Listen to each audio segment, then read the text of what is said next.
Inilah inovasi dan dedikasi yang telah saya lakukan dalam peningkatan kualitas pembelajaran di kota Surabaya. Salam dan bahagia. Perkenalkan, nama saya Nia Diawati Utami, guru SD Negeri Wonorejo 1, 312 Surabaya, Jawa Timur. Jika pengalaman adalah guru terbaik, maka menjadi guru adalah pengalaman terbaik dalam hidup saya.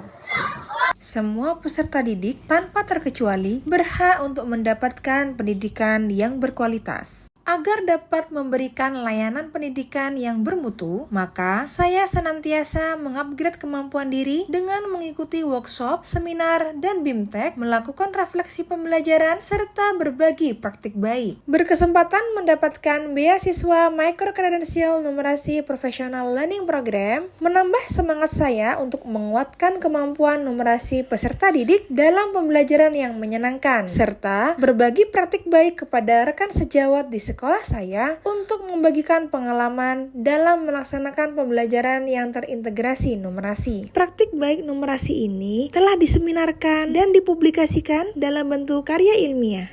Pada kesempatan ini, saya akan membagikan praktik baik saya yang berfokus pada pembelajaran inklusif.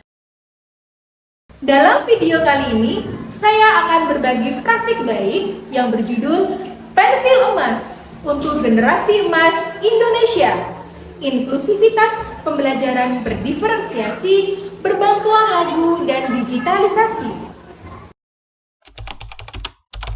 Pada awal tahun ajaran 2024-2025, saya menemukan masalah, yakni rendahnya motivasi belajar siswa kelas 5C pada mata pelajaran ilmu pengetahuan alam dan sosial pada topik melihat karena cahaya. Rendahnya motivasi belajar peserta didik dapat dilihat saat proses pembelajaran berlangsung. Peserta didik kurang fokus dalam belajar, kurang bersemangat, tidak berani berpendapat, mudah menyerah, dan tidak tuntas dalam mengerjakan tugas. Hal ini karena pembelajaran belum disesuaikan dengan kemampuan awal dan gaya belajar peserta didik.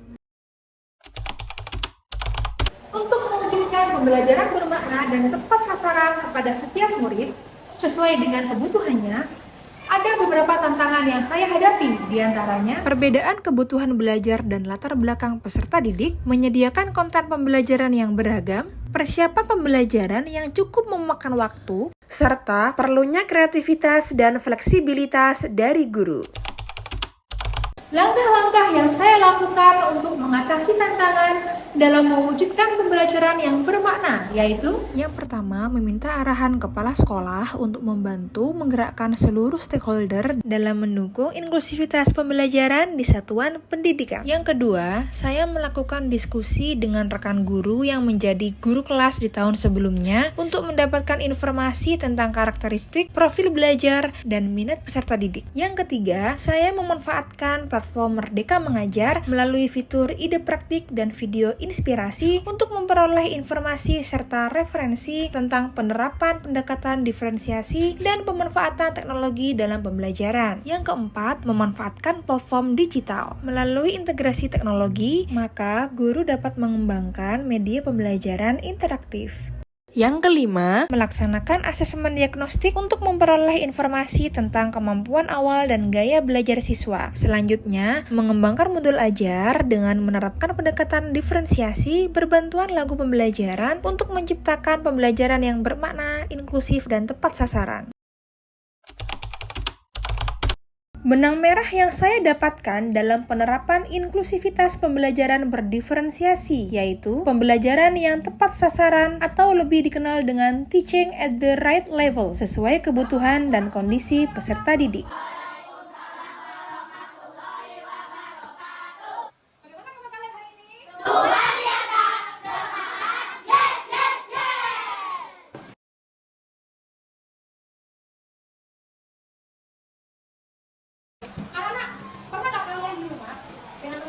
Bermain petak atau serobot. Kira-kira, ketika kalian bermain itu, apakah kalian bisa melihat sejarah pertumbuhan kalian? Tujuan belajar kita hari ini yaitu kita dapat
Lagu belajar ini saya posting di akun sosial media TikTok karena saya ingin berbagi praktik baik dengan rekan-rekan guru di Indonesia untuk memudahkan siswa memahami bagaimana proses mata melihat.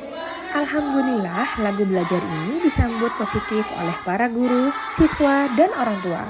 Dengan bekal rasa ingin berbagi, membuat saya antusias untuk menciptakan lagu belajar lainnya. Inklusivitas pembelajaran yang saya lakukan yakni memastikan seluruh peserta didik dapat belajar sesuai minatnya. Peran guru sebagai pemimpin pembelajaran sangat diperlukan saat mengorganisasikan dan membimbing peserta didik dalam kelompok yang memiliki kemampuan yang beragam agar tercipta interaksi dan komunikasi antar peserta didik untuk mencapai tujuan pembelajaran. Dalam pembelajaran ini, saya memberi opsi produk belajar berupa poster untuk siswa yang senang belajar secara visual,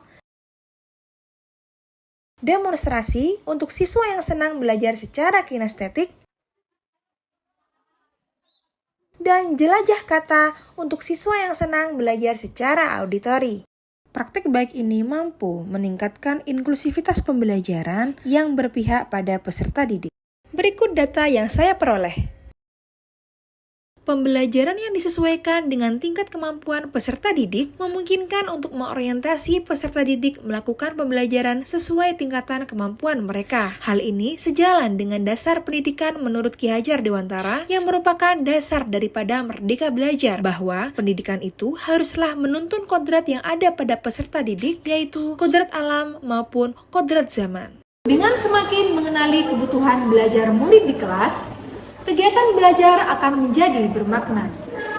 Mari kita sukseskan inklusivitas pendidikan untuk anak Indonesia hebat.